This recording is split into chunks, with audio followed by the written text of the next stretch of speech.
कुरुक्षेत्र का युद्ध अभी पूरा भी नहीं हुआ था कि श्री कृष्ण के बड़े भाई हलधर श्री बलराम अपनी तीर्थ यात्रा समाप्त करके वापस आ गए।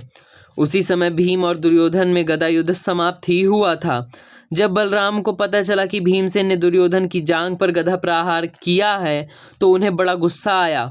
वो भीम को घृणा से देखते हुए बोले, धिक्कार है तुमको भीम, जो तुमने कमर के नीचे गदा मारकर गदा युद्ध के नियम को भंग किया।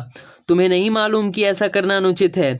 भीम के व्यवहार से बलराम को इतना क्रोध आया कि वह उनसे सहा न गया। वो श्री कृष्ण से बोले, कृष्ण, तुम तो अन्याय और अनीति को सह लेते हो, पर मुझसे अनीति होते नहीं देखी जाती। मैं अनीति करने वालों को जरूर दंड दूंगा। यो कहते कहते बलराम अपना हल हाथ में लेकर भीमसेन पर झपटे। श्री कृष्ण ने जब यह देखा कि बलराम बहुत क्रोध में है और गुस्से में न जाने क्या अनर्थ कर डालें, तो उनका रास्ता रोककर खड़े हो गए और उनको समझाते हुए बोले, भैया आप जरा शांत होकर सोचिए।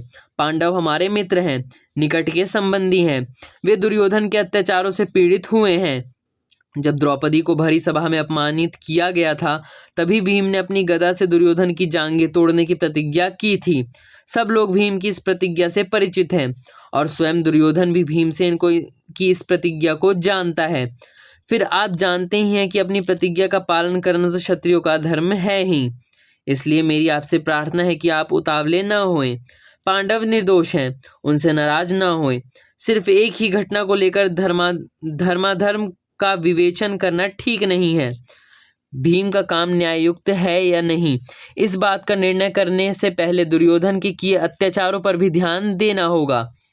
अब तो कलयुग का आरंभ हो रहा है, इसमें तो अन्याय का बदला अन्याय ही माना जाएगा।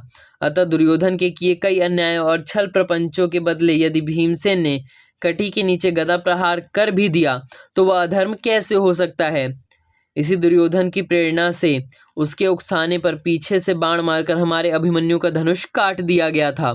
जब अर्जुन का पुत्र रथ विहीन होकर बिना धनुष के जमीन पर खड़ा था, तभी उस पर बहुत से महारथियों ने एक साथ हमला करके उसे मार डाला था।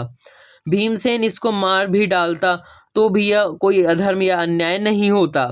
फिर भी यह भी सोचिए कि बार बार इसने पांडवों पर अत्याचार किए और व्यर्थ में उनसे युद्ध भी छेड़ा। तब फिर यह बात कैसे भूली जा सकती है कि मौका आने पर भीमसेन अपनी प्रतिज्ञा का पालन न करेगा। इस कारण भीम ने के इस कृत्य को एकदम अन्याय नहीं कहा जा सकता।